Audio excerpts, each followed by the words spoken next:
So we're celebrating our inaugural vow participants. And we're truly celebrating our past, present, and our future. I want to ground us. We're all about community. We're all about uplifting our youth. I'm 40 now, so I can say youth. I'm excited about that. So we're celebrating our youth, and we're going to open it up with 2 special performances. The first performance I am extremely honored to announce because it is my baby girl, Paige. Paige was the regional winner, Southern regional winner for Poetry Out Loud, for speaking in front of, she was the youngest in the entire competition as a 9th grader. And she won the Southern region competition for doing a spoken word piece. So we want to help me welcome Paige up to the stage.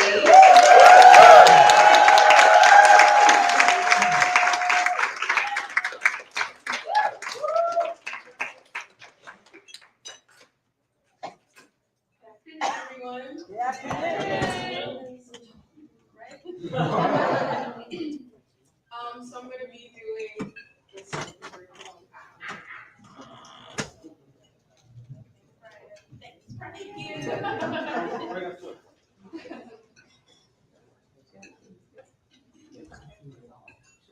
Thank you.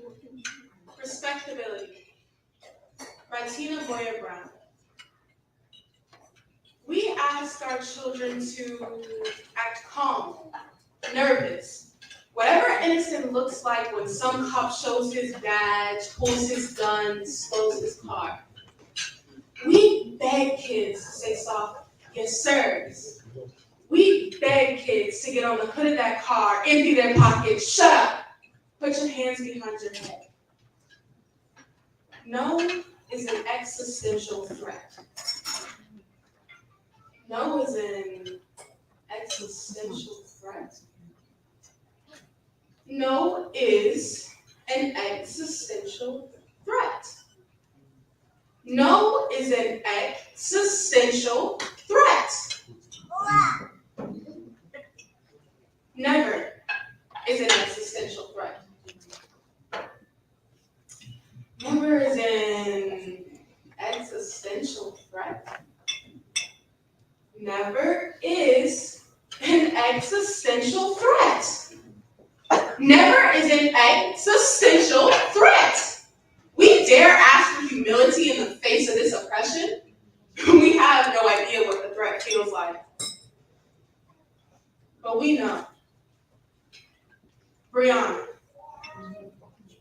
Rakia, Sandra, Mia, Betty, Yvette, Miriam, Sharice, Ahmad, Trayvon, Eric, Laquan, Michael, Philando, Stephen, Alton, Amadou, Akai, Quintonio, Ramai, John, Jordan, Jonathan, Ronaldo, Kendrick, Ramarley, Kenneth, Robert, Walter, Terrence, Freddie, Samuel, George, Tamir, and more, and more, and more.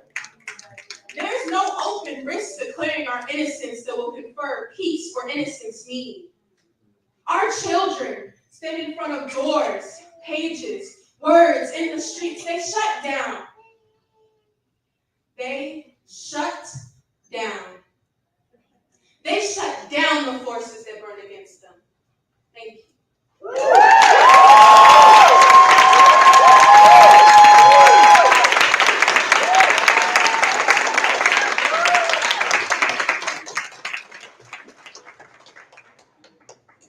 Now y'all see why I'm so proud. That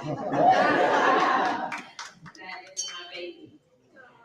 Our next performer has been a joy and pleasure to get to know, one of our newer network members that just have been bringing all types of light to our network.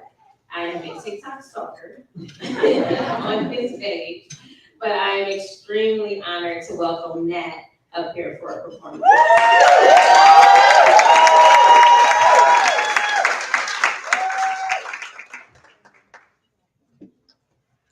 Well, first off, I just want to say that was incredible.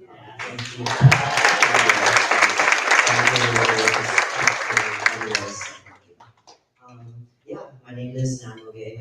pronouns are they, he. I'm from New Jersey Citizen Action, and I am going to tell y'all my story about getting top surgery. So it's summer 2021. It's 80 degrees outside, and my shirt is sticking to my chest. Now, this used to always happen to me, and it would make me feel very, very uncomfortable. I hated the feeling of my breasts on my chest.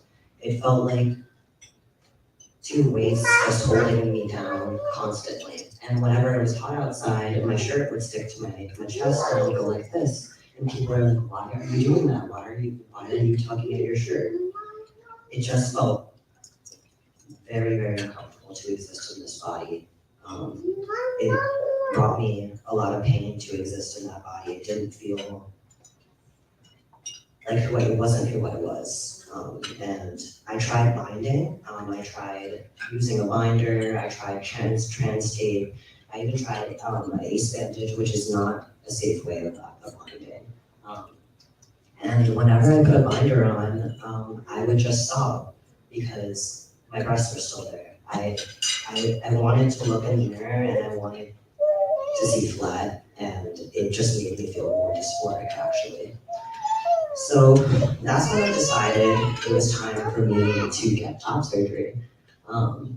I opened up my laptop, I typed in GoFundMe, and I've seen many, many people, especially just in Pittsburgh, on social media, like a lot of people did mutual aid funds. And for those of you who don't know, top surgery is very expensive. It wasn't covered by my insurance, so I had to pay it out of pocket. It cost me $8,500. So it's not easy. It's considered cosmetic, which really bothers me too, because it is an essential form of care, a life-saving form of care. So yeah, I typed in GoFundMe, I told my story, kind of like how I'm telling y'all my story right now, and I pressed send, and I just felt a breath of fresh air. This was the start of my journey. And this was not me just, starting my top surgery fund. This was me coming out to the world. Only my college friends knew about my identity, so this was coming out to my family too. And I got a phone call from my mom, and my mom is my biggest ally. She uses my preferred name without me even asking her to. She uses my pronouns. She is just incredible, and I'm really lucky to have her. Especially with Indian families, I think it could be hard with gender. So I got a phone call from my mom, and she was like, "You need to block everyone on Facebook right now. All of your family on Facebook right now." And I was like, why? I mean, I knew why, right? But I was like, why? I wanted to know the reason. And I wanted to hear the reason. And my mom's sisters, my mom's side of the family, and my cousins, who in my culture, my cousins are my brothers and sisters. I would see them every single weekend. I called my mom and they were like, "I'm so sorry for your loss. I can't believe this." Acting like Natasha had died, like Natasha was dying. And what my mom said to her sisters was, you're not gonna talk about my kid like that. And she didn't talk to her sisters for 2 years. And that hurt me a lot more than, I didn't even care about my family, disowning me at that point. What I cared about was the fact that my mom lost her siblings. I'm happy to say that she's reconnected with them. I am protecting my peace, and I do not want that family in my life because that is not family to me. But I'm happy that my mom has that connection with her sisters again because it was really important. So back to the GoFundMe. I had to do that, but it was still incredible. I thought that in the first day, I thought I was only gonna make $10. In the first 12 hours, I made $4,000. And flash forward 2 weeks, I made $8,500 for my surgery.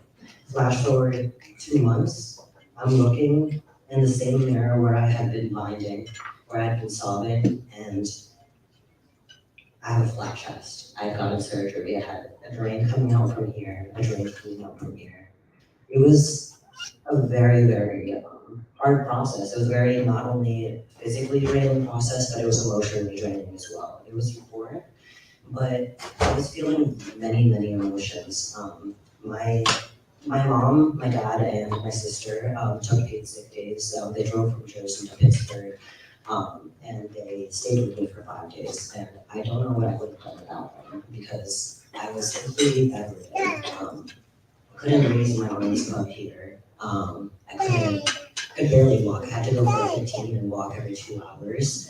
I couldn't cook, and just having that support, that care, that my family being caregivers for me, it really, really meant to the world. And if they had known about the fact that you can take leave in New Jersey to care for a loved one who's getting gender affirming care, they could have stayed with me for longer. And I was alone for 23 days after they left. I was living 25 minutes outside of campus. No friends came to see me. The person I was with at the time actually took a break with me the day I got out of top surgery. So I was feeling very, very just emotional, right? So that's why I'm telling you all this story today. I feel that I know that gender affirming care saved my life. Before my transition, I had made multiple attempts in high school. I had to go to an outpatient therapy program in college, and now I could finally say that I love myself. I'm proud of myself.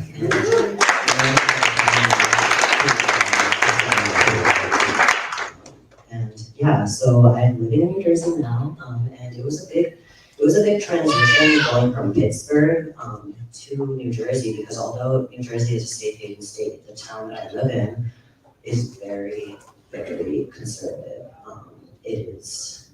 Has actually been anti-trans legislation going out throughout the schools. They just passed in my high school, my former high school, they passed an anti-trans legislation.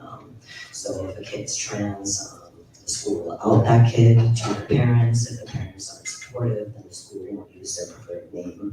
The school won't use their preferred pronouns. And the school won't allow them to use their preferred facilities. And that is sickening to me. It's sickening to me. So I've been doing a lot of advocacy around that, and my mental health hasn't been that great this year living in that environment. But I know at the end of the day that I'm going to continue telling my story. I'm going to continue helping trans folks around me, and I know at the end of the day that my story will not only liberate myself, but it will liberate the community as a whole. So thank you so much for listening.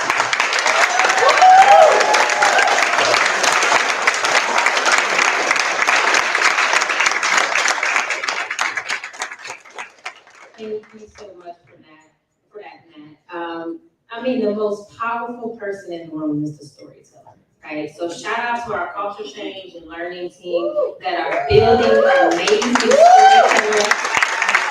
We really think to tell our stories and stand in power and not in trauma, right? Our stories are powerful. They move, they shift, they change our narratives for how people receive us in the perspectives of these legislators that, we're trying to get these bills passed. But we will continue to stand in our power by telling our stories. Next up, I want to bring up Aisha Wells with Mother and Justice, who has been leading our VOW program. Aisha will give you a little bit more information about VOW, but it's Voices of Workers, a inaugural cohort of 14 members that have been learning how to tell their story, how to lobby, how to really engage their community and be those trusted messengers. So I'm gonna welcome Aisha to the floor.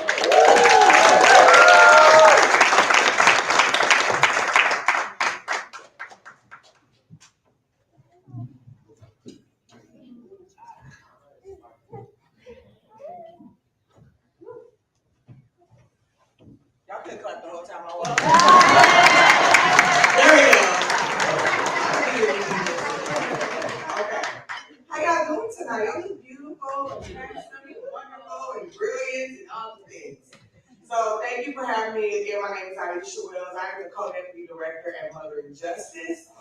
We are a policy advocacy organization from the city of Detroit, Michigan. Take some time to congratulate Detroit. We have a mama's agenda. Our mama's agenda has several things that was curated by our community. We have Black maternal health, statutory reproductive justice. We have basic needs. We advocate for affordable child care, and what we are here for, paid leave and paid sick and safe days. So over the past 2 years, I've been able to work with the volunteer, almost 2 years, been with the volunteer. It's called Voices of Workers. It's 14 brilliant, amazing, courageous, strong leaders from all over the country. And so they have been able to tell their stories. I'm gonna just freaking hear because this is easier for me. And so they've been able to tell their stories and learn different type of leadership skills and be organizers in their communities. And so that is what Voices of Workers means. It's to shape, and they've been able to shape the movement through their voices and press forward and pass paid family medical leave all around the country. Y'all have helped. So, VOW was started by one of our wonderful founders, Ellen Brown. It was also a collaboration of members, leaders, and they have been able to go to Washington, D.C. and talk to lawmakers. They've done numerous op-eds, multiple media interviews, and they've been an inspiration not just to their families, but everybody in the network. And so today, we honor our inaugural members who have been in the movement and to help pass paid family medical leave and sick and safe days. So let's talk about who these folks are. But first, if you're involved, please stand. Stand up.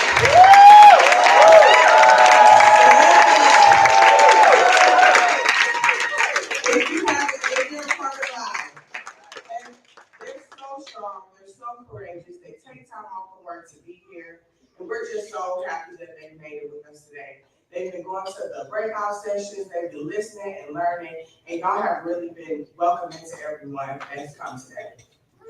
All right, so who are the folks that we're nominating today? Some folks are not here, but still clap it up for them. So first we're gonna say Virginia Baudillo from the Workers Defense Project from Texas. Woo!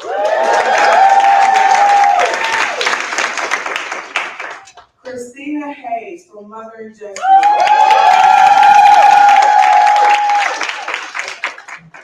Tamika Henry from Make It Work Nevada. Nigel Phillips.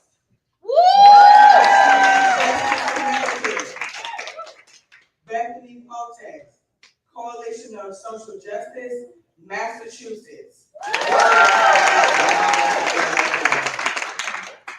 Ashley Bostic from 9 to 5, Georgia. Chris Garcia from 9 to 5.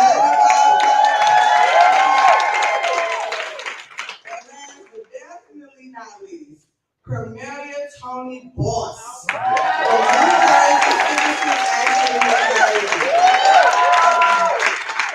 are our wonderful honorees. Those are the folks that have been rocking with us ever since the beginning, and they've been all out in the community talking to our lawmakers to pass paid family leave. We thank you all for being a part of Family Days at Work at Work.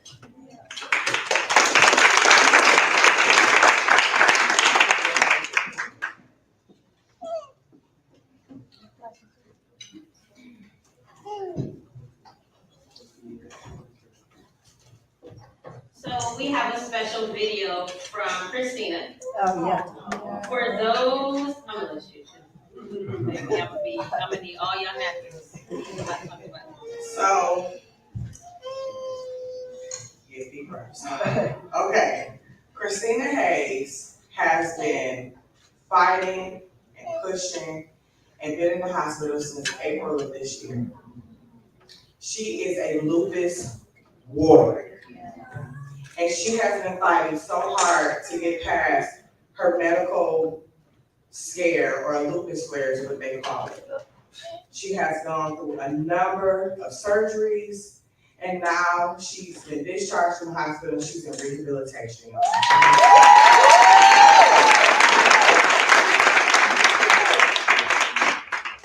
She has been a part of this movement far longer than me, and she's been doing this work for so long. She is a mom, she is an activist, and she's an organizer also in Mothering Justice. And so she sent us a video today, so don't cry, but if you do, some napkins for y'all. And we're just gonna play a short video that she sent us. She wish she could be with us today.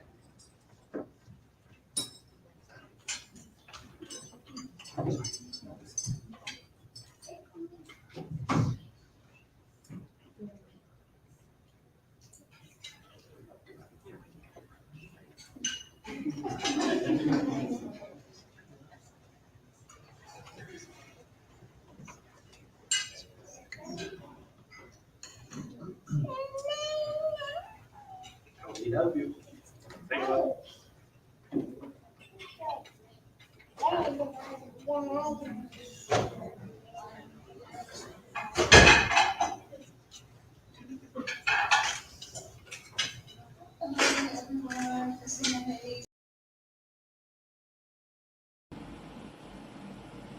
Hello, everyone. Christina Hayes here. I am the paid leave organizer for Mothering Justice. Since I cannot be there with you all in Houston, Texas, I wanted to send a message just being very grateful for receiving the 2023 GameChanger Award, for being a part of VOW. VOW is Voices of the Workers, and I feel truly blessed to be a part of that group because we really became more like a family, being able to share our lived experiences on reasons why paid leave is very necessary, why we all need it.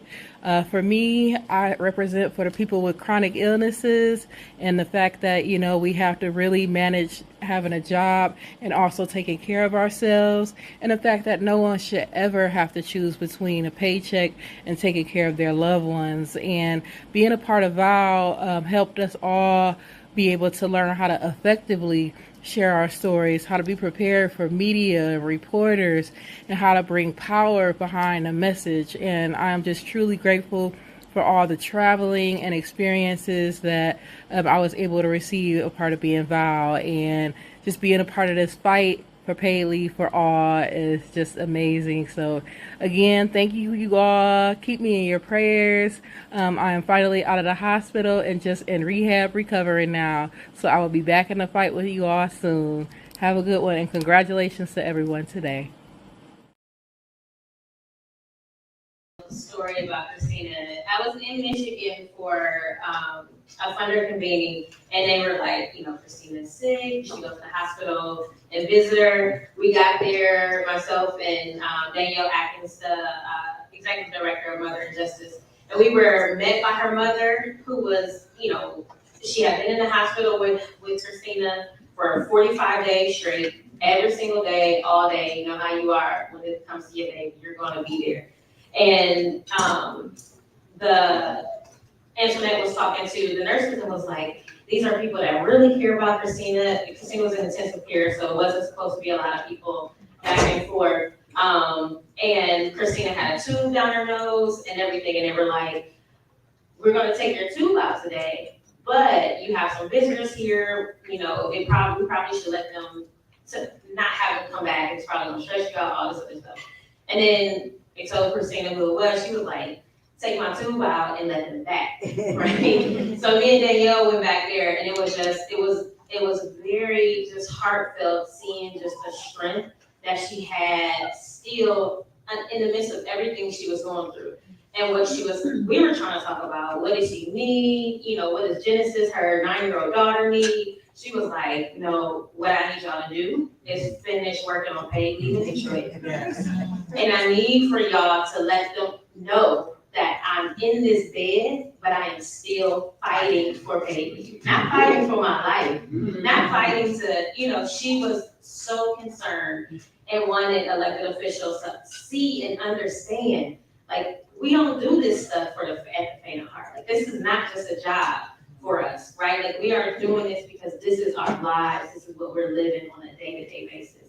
And Christina has been strong in that space the entire time. She's been in the hospital over 100 days, every day, with just energy and still the need to want to make sure that Detroit passes KP. And it's just remarkable. But,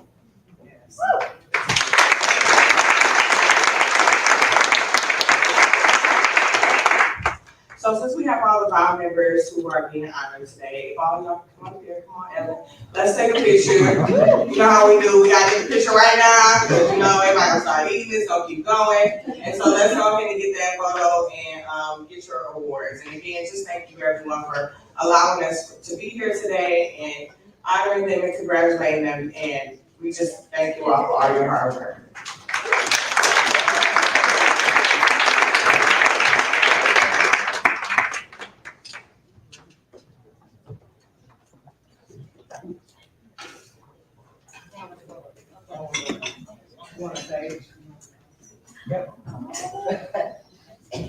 Yeah.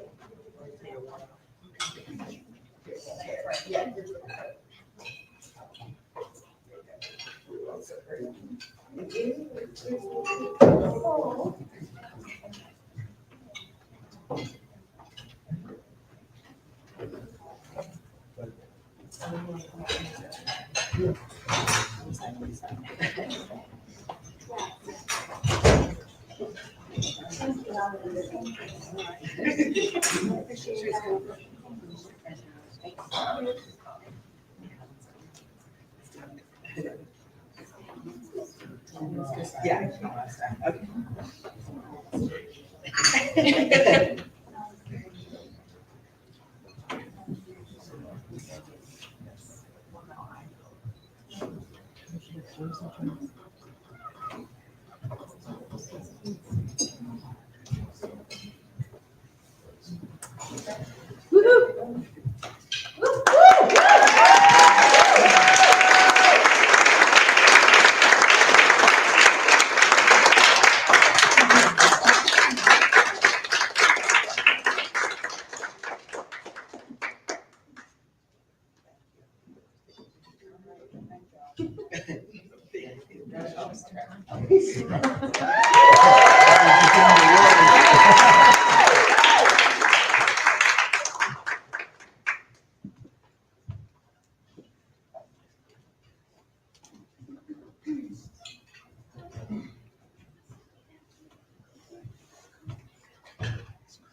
all right.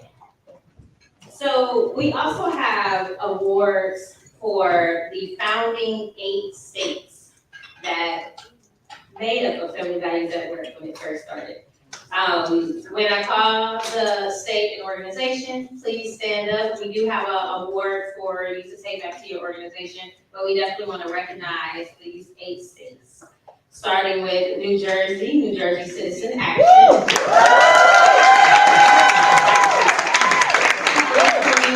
The California Working Family Coalition. New York Citizen Action, New York. Maine Women's Lobby Center.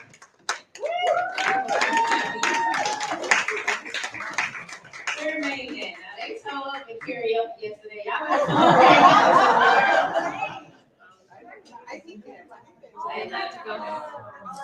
It was a lot for them. They all together came up and performed together. They showed up. Economic Opportunity Institute, Washington. 9 to 5, Wisconsin.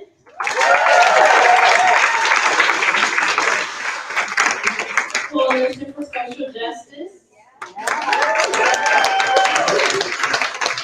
Georgia 9 to 5. And Southern Maine Workers Center.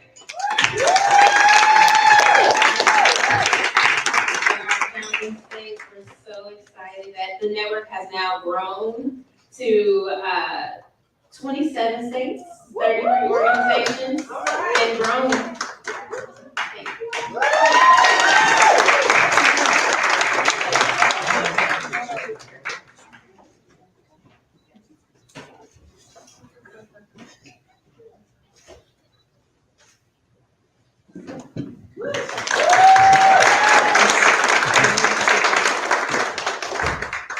All right, so I get the honor of introducing our keynote speaker. Now, I have her bio right here that I can read.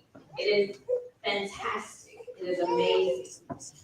Tiffany and I met in labor movement when she was like shaking shit up, y'all. Like for real in the labor movement. And it was so exciting to be young in labor, a different type of energy that, the labor movement was not ready for. They absolutely was not ready for it.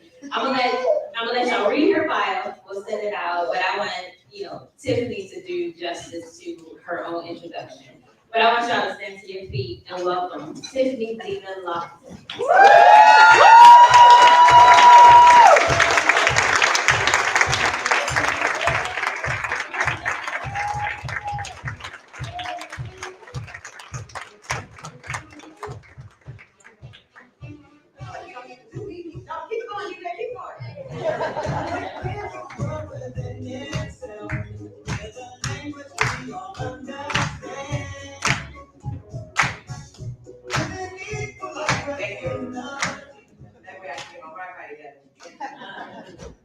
Who does not love Stevie Wonder?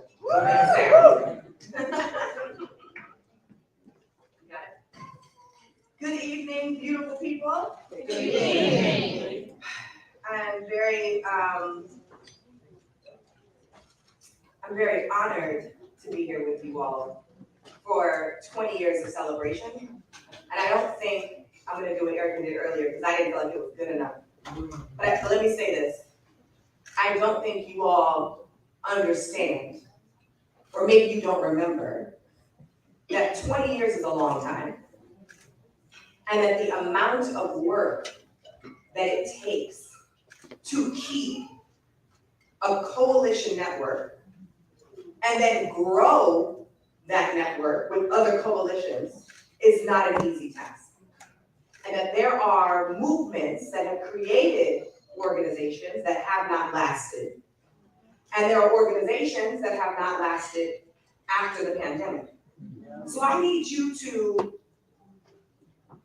pretend like you understand the power in this room and the representation of people who are not in this room, who you serve, who you advocate for, who you fight for. I need you to remember all the times you were angry because nobody said thank you to you for the work that you do. And in these next 10 seconds, make the amount of noise that equals that gratification. Ready? Are you ready? Okay, 1, 2, 3, give it up for 20 years.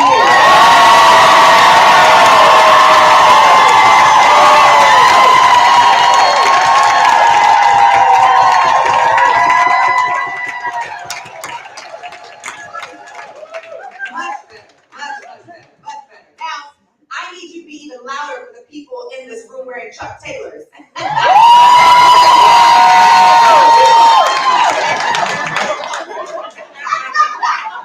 The people rocking Chuck Taylors are a special type of leaders, and I appreciate that. We so much are. Shout out to everybody who's from Los Angeles. So welcome back from the pandemic. Welcome back. Doesn't it feel good to be in community? Yes. Damn, it feels good. I'm holding space for the land that we celebrate these 20 years on. And again, I'm celebrating the folks who are not currently in this room.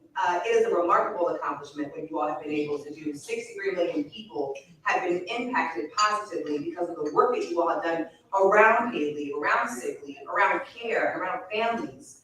And this strong network of 27 states, coalitions, not individual people. It is easy to get 27 people together, okay? It is not easy to get 27 coalitions together. Nevertheless, one coalition, so God let y'all. And in 14 states where you all have grown, and 54 locations where you all have changed what paid sick leave even means, congratulations on helping families everywhere. So I want to also, in my beginning accolades, give a shout out to the staff. If you are a staff member of Family Values at Work, please stand.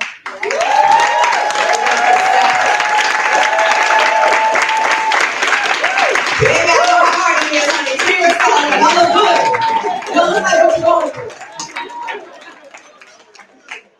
Do we have any board members in the room? Yes. Please stand.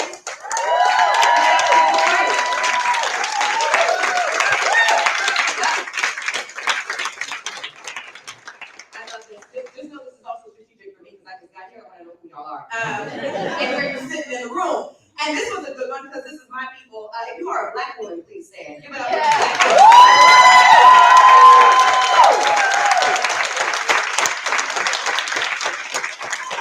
I love us, sisters. I love y'all.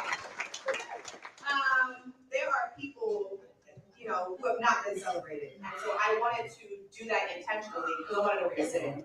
But also because I recognize what it's like to work in a large organization, to organize coalitions and not be thanked for the work that we're doing. We come to galas, we might come to Zoom parties, we might come to a staff appreciation lunch, brown bag, but nothing feels as good as this, right? And so the moment that we get to celebrate should not be taken for granted, and we shouldn't rush through it, right? It's a program tonight, but we have to take the moment of dancing in the spirit of celebration, of appreciation, of love for each other. I have never been to a gala where someone shared their transition story, or a piece of their transition story rather, and how empowering it is to celebrate somebody to be on a stage to tell that story. We don't find, those spaces don't exist in other places.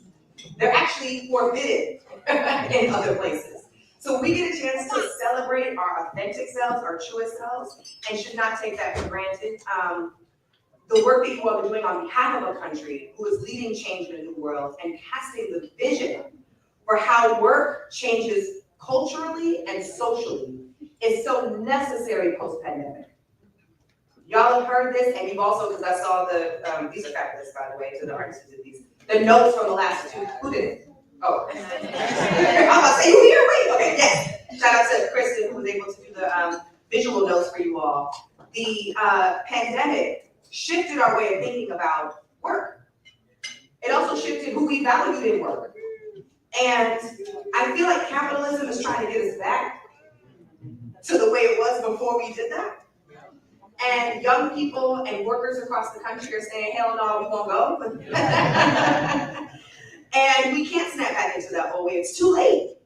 It's too late. You've already given us a taste of what it feels like to get to the other side of freedom, equality, being able to have access to universal health care, being able to get small stipends. So we're not going backwards. And I think that Family Values has demonstrated over these last 20 years, not only what we won't go back to, but casting, oh my God, I love it, casting the vision, casting the vision for what it should look like and what we still need to continue to fight for. Workers and families know that we deserve better.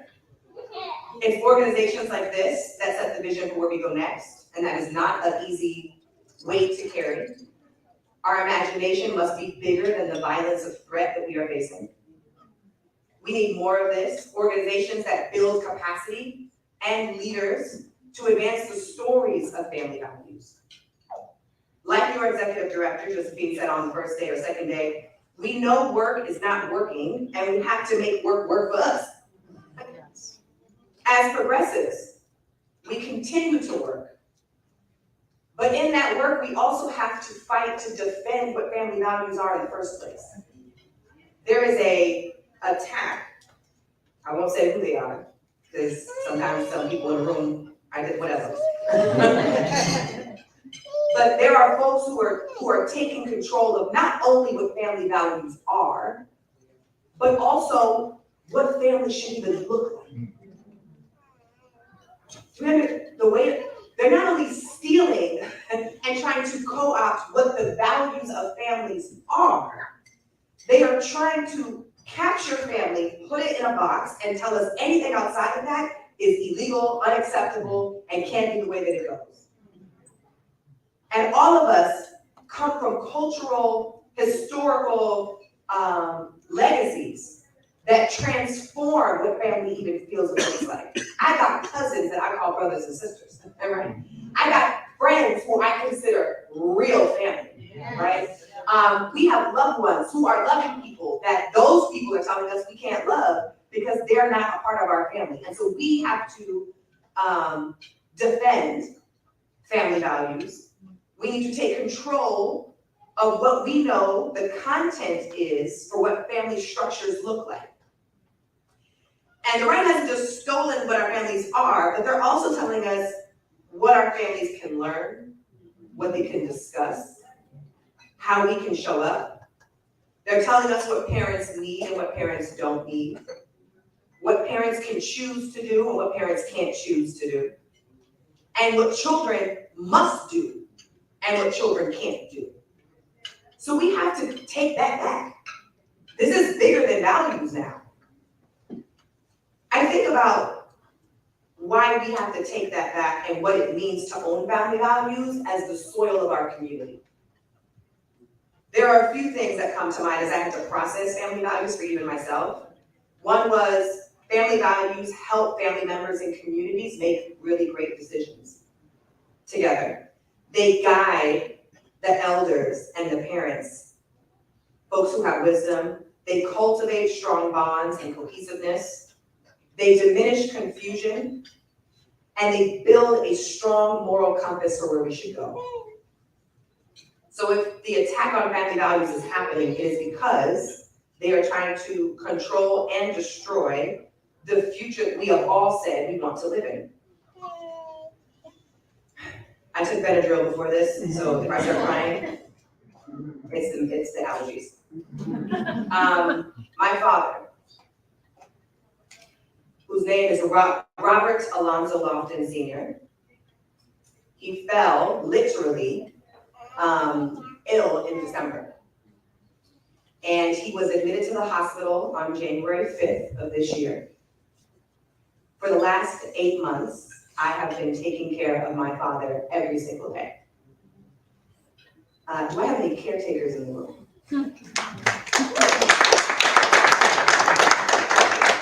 I had no idea. I had no clue. I had to learn the hard way what it was like to navigate the medical system, the legal system.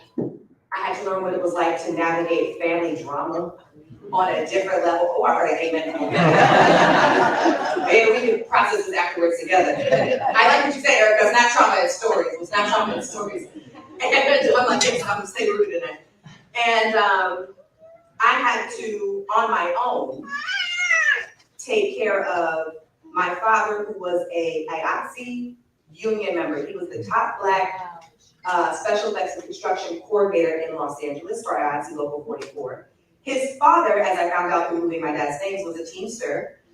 And I work at, currently, the Communication Workers of America, the Association of Flight Attendants. I am the lead organizer for the Delta Airline Flight Attendants. I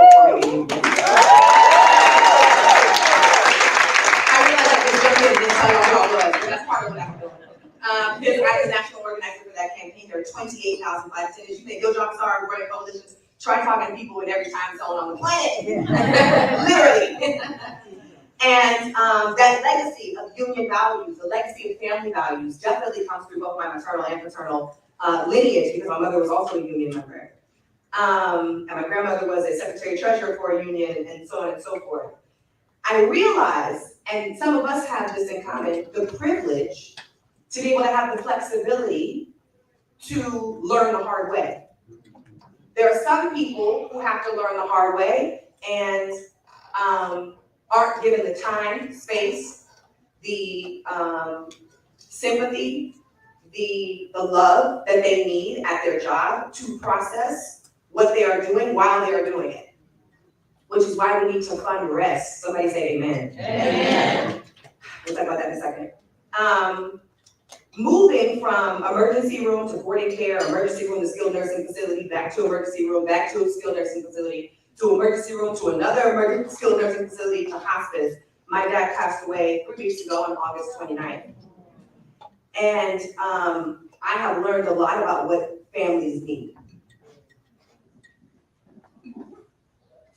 Let me remind us that what we're doing is not enough. My dad made $2,900 a month. And in the state of California, his Medi-Cal, because he made over $1,000 a month, charged him $2,896 a month. He was paying rent, that was $1,900. He was paying for his cell phone bill, close to $100. I turned off all his other bills. And then once he was in his journey, once he was unable to sit up with his own strength anymore, I had to pay, who's we? I didn't do so. I had to pay his private transportation with a gurney through an ambulance to and from dialysis, which he had started in January. The total cost a month was $3,100.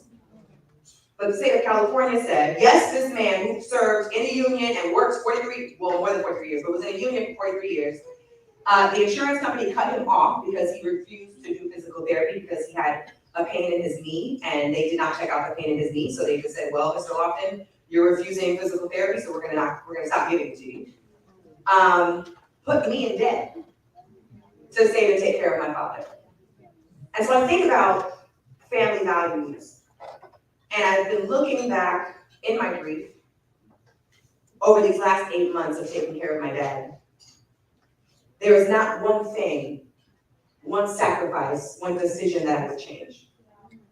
And for those of us who are caretakers, for those of us who are taking care of people who are family or who are not family, may we rest with the peace and strength, knowing that our advocacy in our work is just as important, just as necessary as the work we do in our families, in our communities.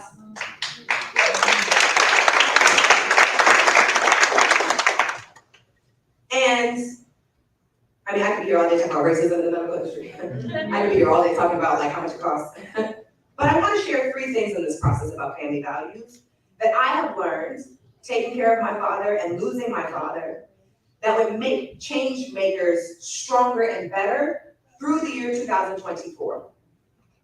The first thing is, we do need the rest so we can celebrate. We need the rest, we need the space, they need to pay us for the rest. Yes. Y'all realize that when basketball players and football players and soccer players and track and field runners or tennis players, shout out to black women in all these sports, who play go into timeout, and their salaries don't stop when they're in timeout, right? Their salaries don't stop when they're in the gym, working out, getting ready for the game, right? They're getting paid for all of that. And I don't understand why I met with funders or talk to people who are donating, saying, well, I'm not gonna fund the retreat, I wanna fund the work. Well, I need you to fund both. The work's not happening if I don't retreat.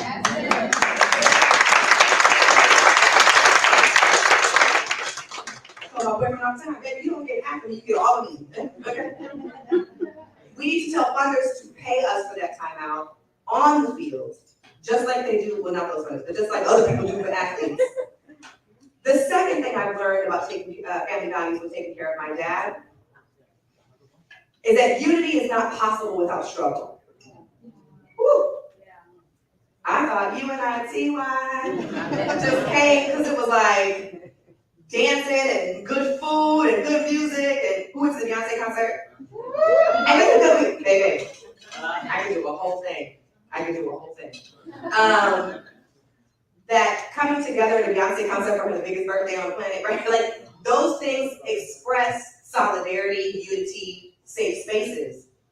But in this movement for this liberated world, against fascism, against capitalism, against Islamophobia, against, all the things, it does not come without struggle. And I think that you all know that better than anybody, organizing in coalitions, right? Our coalitions who have similar visions might have different agendas on how to get there. Different agendas and different strategies on how to get that agenda. And that is okay. I want to name right now that in the celebration, it is okay for us to argue and disagree with each other sometimes. That is how we get to the resolve. As long as we don't quit on the disagreement, we can get to unity. Yeah. And I experienced that taking care of my father. Dealing with my sister and my brother. The third thing that I've learned taking care of my dad about family values that would make change makers better through 2014 is to have a vision and to be faithful to that vision. Casting the vision for the world as it ought to be includes things that help families that have been named already. Paid medical and family leave, paid child care. Those are all family values that we have in an agenda. But can I offer a few more things? Can we talk about cancellation of student loans? Can we talk about free universal health care? Y'all are clapping, this is not a vote. Do you also think that maybe gender affirmation surgery should be a part of that?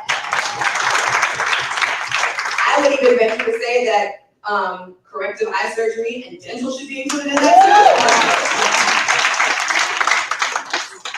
I would also say, on the note of canceling student loan debt, that free education is a part of family values. That was half the class. I see them. Okay. Interesting space. When we talk about family values, because of the young people that we serve and because of the places that our parents work, we have to talk about ending gun violence in this country.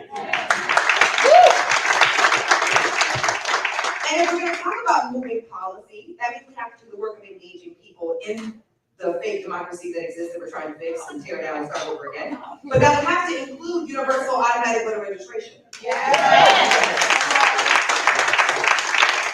It would have to include union jobs. And getting rid of right to work states. It would have to include more than what has been done, because the new announcement came out yesterday and said, more than what has been done around climate change and environmental justice for our community. That was not loud enough, and y'all not gonna be able to clap when the planet's gone. So I don't know what happened, y'all. This might not make sense to you, but I've been saying this for a very long time. As we talk about family values and supporting our young people and free education and canceling student loan debt, we have to talk about free Wi-Fi. I don't understand why. This side of the room, guys, I see y'all this side.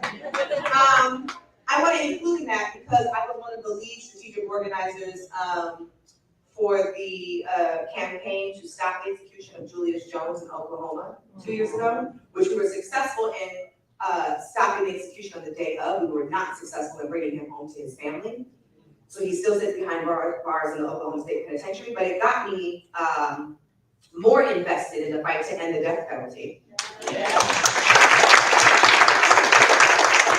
To end the carceral system in jails as we know it. To stop police brutality. And I live in Los Angeles currently, where I'm born and raised. There's 41,000 people who are experiencing homelessness, and my uncle was one of them who died on Skid Row. We have to talk about guaranteed housing. And so as we think about the values that our families have, and what we need to be safe and full and thrive and have liberty, and for us to continue to, through the 2024 elections, organize with a vision that is bigger than what our short-term goals are, what our policy changes are. That is the world where families will work, where they will thrive, where they will live and have joy. And that is the space that I want to be in. That is where we will win. So let's rest so we can celebrate the successes that we've had. Let's remember that unity is not possible without struggle. And let us remember to have a vision that is bigger than our short-term agenda. I love you all, and congratulations on 20 years.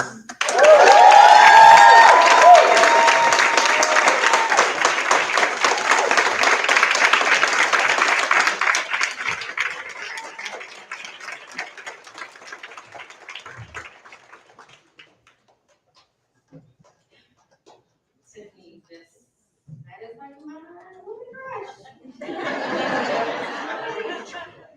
Tiffany also has a podcast. I definitely gotta go. Oh yeah, follow my podcast. Thank you. Oh, it's called How We Get Free on all platforms, and you can follow me on Instagram at TBL. Thank you. Tiffany's story of caregiving for her father is actually how I thought about, like, this is who we need for our conversation, right? Like, oftentimes we show up in these spaces, we're happy, we're doing the work, the good work, we're staying in good trouble, but folks don't understand that we are actually living what we're fighting for. We're living through it, we're being in this space, we are unapologetically happy sometimes, sad sometimes, but we still show up. What's resonating with me in this space now, as we get ready to present our co-conspirator awards, I think about, I have multiple stories, but I think about the one story that's just like really resonating with me now, and how I show up in this space all the time, happy and just giving you all my energy, because I truly feel you deserve that. But today, I should have been celebrating my daughter's 17th birthday. We don't talk enough about Black maternal health, right? I don't talk about my story enough of all three Pages, my miracle baby, but all three babies were neonatal babies. Black women don't get the same support, the same help, the same nourishments, the same just energy that they give other women while they're in their pregnancy. So as we celebrate our stories, as we truly stand in our power, know that we show up in these spaces in different type of mindsets. No one would have ever known that I'm secretly, throwing a lit party, because I am the queen of birthday parties, for my baby girl in heaven today. But I think about when I was going through that, paid leave, I was a server, I was a bartender. Paid leave was not in my thoughts, I was in Georgia, it wasn't nothing that we talked about in the community. I had my daughter September 21st, 2006, and I was back to work. She died on the 23rd, and I was back to work the next week. With a C-section. But I was a bartender. I was also just really, struggling with the fact that was my second child that I lost in the same way. But I also was like, I have bills to pay. I have to make sure that, I'm still eating.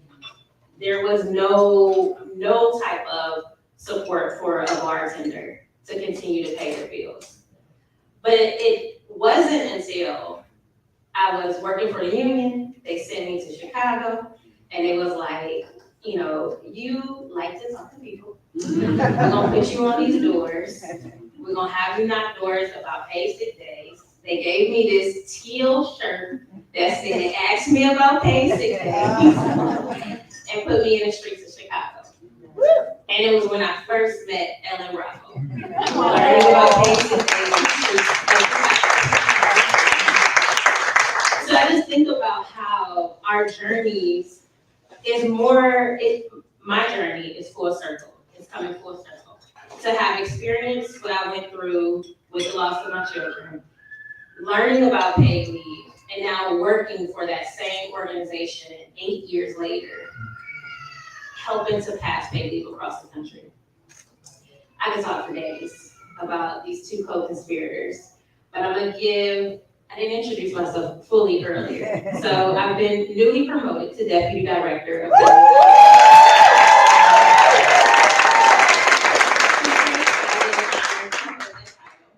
I'm going to give a little space for our executive director to come up and talk about our two co-conspirator awards that we are just super honored to present these awards today. I talked a little bit about Ellen Bravo.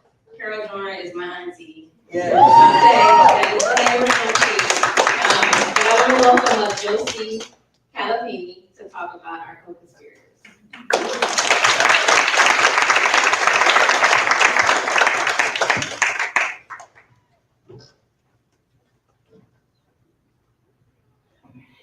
What y'all doing? Y'all sound sleepy. We got a whole DJ. We got a whole dance floor. How are y'all doing?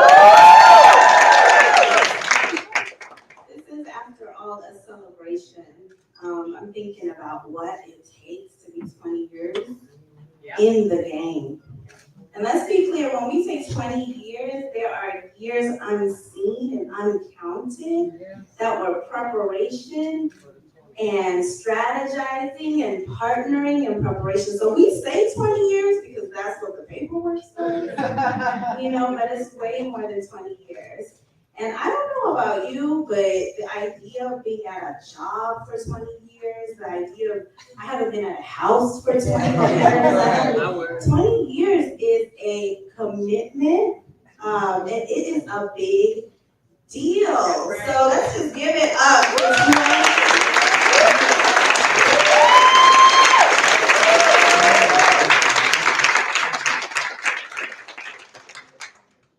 So as I was preparing for today, I looked back on what was happening 20 years ago in 2003. And the biggest headline was the launch of the Iraq War by the United States. That was the biggest headline everywhere. And in so many moments, we get caught up in what's happening outside of us. And I think it is prophetic. I think it is timely that at the same time that was the national headline, there were a group of badass women who were like, you know what? We are going to connect and get together and launch our own war inside for workers, for families, and for caregivers. And that's a big deal. So I was reading what it means to be a conspirator and what it means to be a co-conspirator. And the definition I read was saying people who come together to strategize and make a secret plan. And so I was like, okay, I can get with that. And then the definition went on to say, for something illegal. And I was like, my very close friends and family know that I will ride.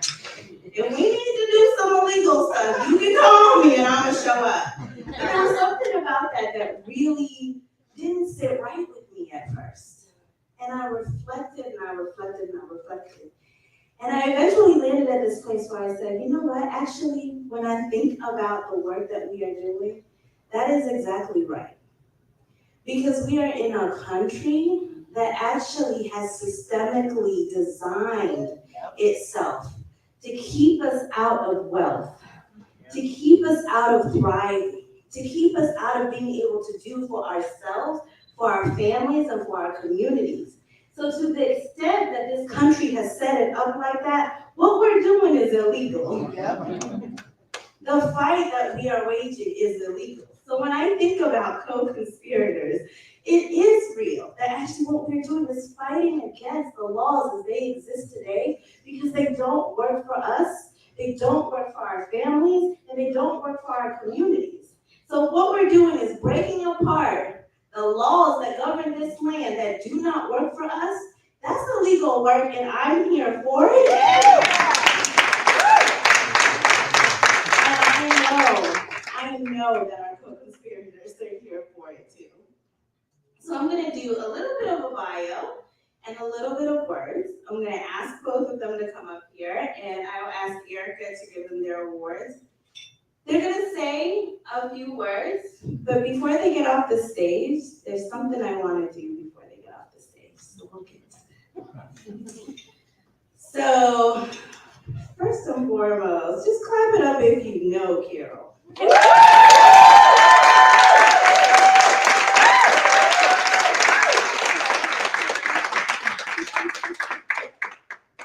Carol is not new to this. She's new to this. Okay? She comes from being a founding director of 1199 SCIU's Employer Child Care Fund. So when we talk about child care, she knows what we're talking about. And as the past president of the Child Care Corporation. So she's been in leadership. And imagine the strides that we've made to where we are today.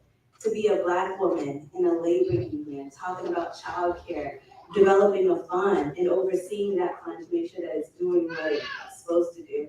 We already know that labor unions are making major improvement, but imagine doing this like 20 years ago in a labor union. As a Black woman, as a mother, as a caregiver. Carol is also a member of the National Council in the Black Women's Roundtable, and she co-chaired. Yes, I was gonna say, y'all at my table, okay. And she co-chaired the 2022 Ward for Redistricting Committee. So when she's in on the C4 side talking about the impacts of redistricting, she's seen it from the outside as an organizer and from the inside, the impact sitting on the committee in DC's Ward, in Ward 4 on the redistricting committee. So she knows what the work is about, inside and out. Carol comes from Family Values at Work, our organization, but she accepted the call to be the Executive Director of Family Values at Work Action, because we know that if we're not taking up space in the political landscape, someone else will who's not aligned with our values. And so doing that full time is critically important for the spaces we have to take up as working caregivers in a really critical way. Family Values at Work Action is building worker power centered on caregiving and economic justice. Carol's highly awarded. There was a list of awards in her bio. We'll share all of that. And a lot of, that's the bio. That's the stuff that's on written paperwork that you gotta send out when you're showing up to speak somewhere, when you're showing up to be recognized somewhere. But what I know of Carol, and what many of us know of Carol, is that Carol is a hard worker. And if you call Carol, Carol will show up. And if you don't call Carol, but she knows she needs to be there, she's gonna show up. Carol will strategize with you, will help you think through hard questions, will challenge you to grow and stretch, will challenge you to think about things in a different way, and will challenge you to think about a multi-generational movement. It is about the millennials, it is about the Gen Zs, it is about a new and rising leadership, and it's about all of us. It's about all of our generations. It's about all of us being able to live and thrive in this space. So with that, I'm going to call Carol up as one of our awardees.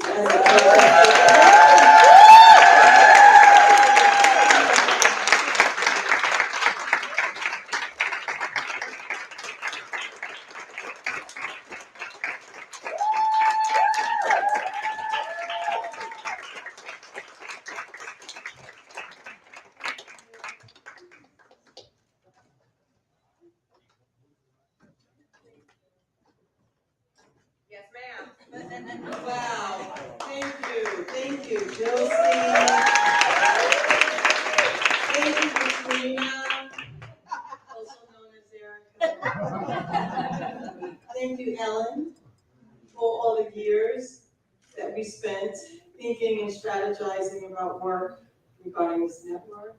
And to all of you here, this has been an overwhelming couple of days to see so many people who I have been, in partnership with, who I've worked with, who I have been, helping to figure out this question of care with.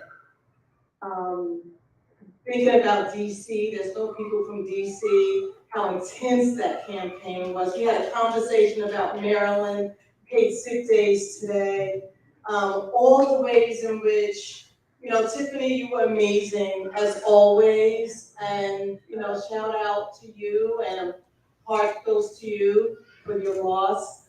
But I also know that what you needed in California, we've been building all over the country. And the goal for us doesn't stop at paid family and medical leave and paid sick and safe days. It never has. I mean, the kernel of the truth that we were honest was that we're trying to build a political infrastructure that works for all people in this country, whether it's paid sick days, paid family and medical leave, reproductive freedom, climate change, climate justice, all of that. We want all of that. Yeah. To actually stand in this space, to be with y'all, conspiring, legally and illegally, to be with y'all, figuring out what the next step is in this complicated country that we live in, and we have to constantly change our plans, change our agenda, get a new strategy, has been a blessing. And I am only better. I am only effective. And I am only useful in this work because of y'all. I know that. And I appreciate that, and I love you for it. So thank you.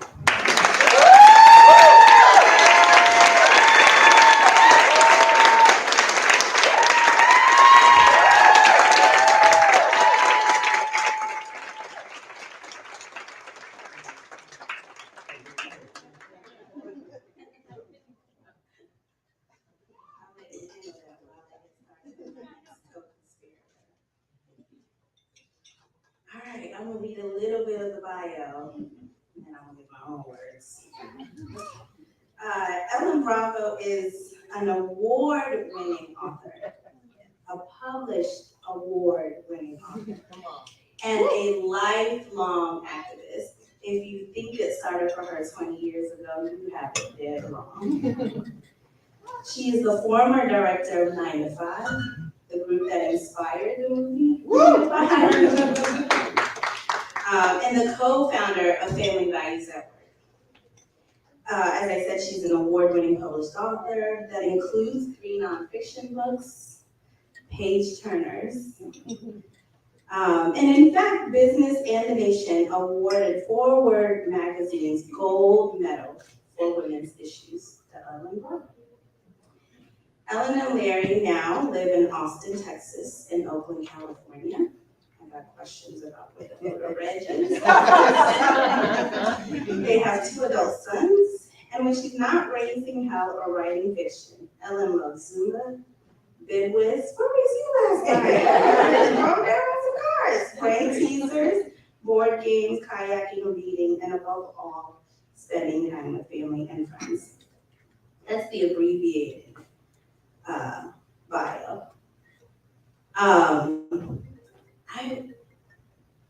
There is no one who encompasses the term OG like Ellen Bravo.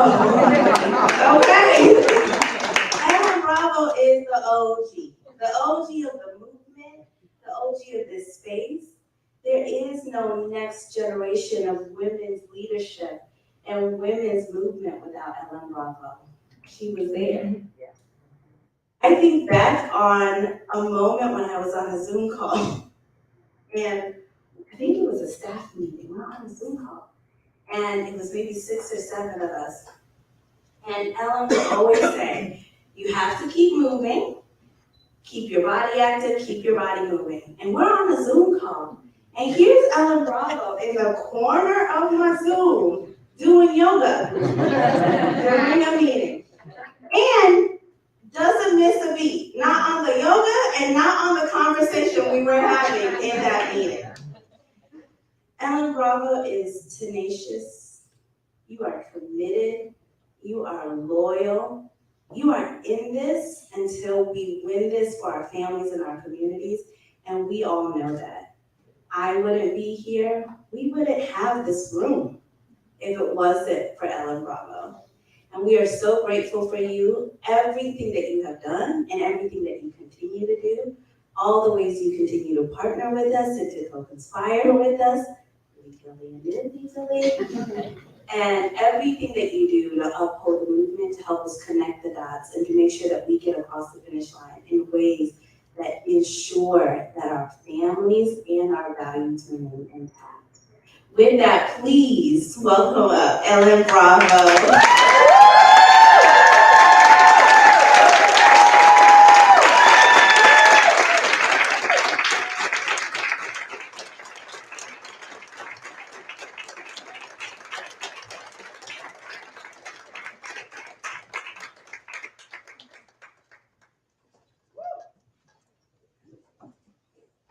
So, 20 years ago, there was a small group of us who understood the following thing. You couldn't get to racial justice and gender justice if you didn't value care. That meant that we had to have public policies. Corporations weren't going to do it on their own. It meant it had to have a policy that covered everybody, so it had to be federal. The pathway would have to come through the states, and it would only work if the people like Nigel and Chris and Christina and so many others of you, or nearly all of you, were in the lead. Because we knew that the policy, if it wasn't going to cover the folks in the lead, they would never accept it. That's what it was going to take to win. And we, 20 years later, go look at the list of all the number of paid leave policies, 14 number of paid sick leave policies. Number of millions of people have been affected. You all made that happen, and it's going to continue to happen. Just like what Carol said, what we're doing is building power, and the power isn't for any one particular law or one particular category. The power is for redistribution of power and profits and care and a sense of who belongs, who's in charge, who gets to make decisions, and in whose interest. That's all of you and all of us. I'm so proud to have been part of this and to continue to be part of it. Thank you, Josie. Thank you, Erica. Thanks for all the amazing leadership that the folks in this room are giving. We love you.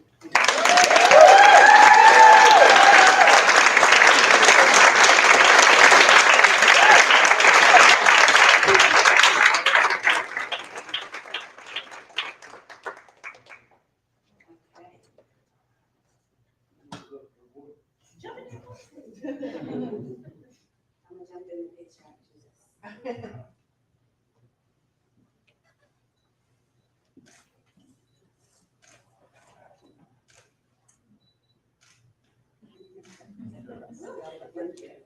I asked you to stay up here because now this is our turn. Our turn for gratitude and appreciation.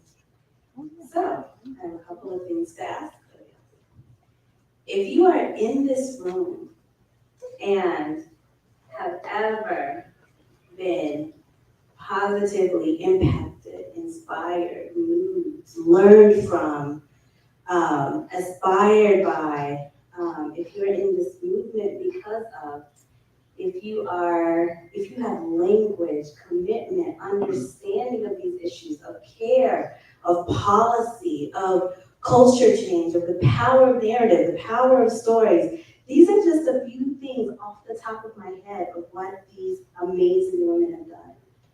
But if you have been impacted by any of that, because of the two of them, if you are able, if you could please stand and clap and make us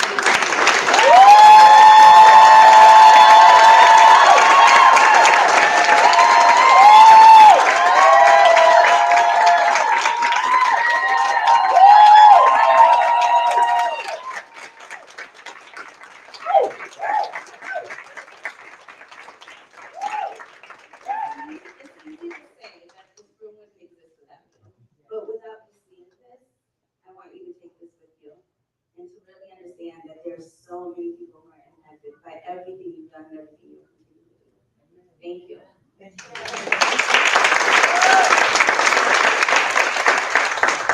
Woo! I almost got there. All right. Do a little shoulder shake. Deep breath. And I heard, and I know, we all know how to party. I heard all about it. All about it. And before we get to that, I just want to reiterate and just say, on behalf of Family Values at Work staff, thank you, thank you, thank you, thank you. Thank you to all of you in this room for all the ways, seen and unseen, that you contribute to this work, to our organization, to our network, and to this movement. We are network strong because we show up for each other, because we show up in this way, because we can put differences aside and find value in our differences to still show up together. So thank you all. Thank you to Erica and the planning committee and the full staff for making what seemed like was going to be a long week fly by with such ease and care and consideration, strategy and fun lays all in there. Yes.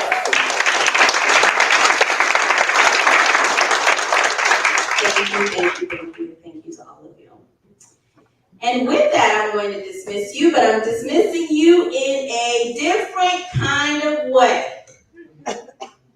You all know what it's like to work in this movement. You get your 9-to-5 paycheck, and then you got all your hustles on the side. And many of our staff have talented hustles on the side. So during the 9 to 5-ish time frame, you might know him as Luis on our digital team, and sometimes serving on our states team. But when he's clocked out, you know him as DJ Phoenix. Who's going to take us out for the night and invite all of us to the dance floor. Everybody, get ready, get ready.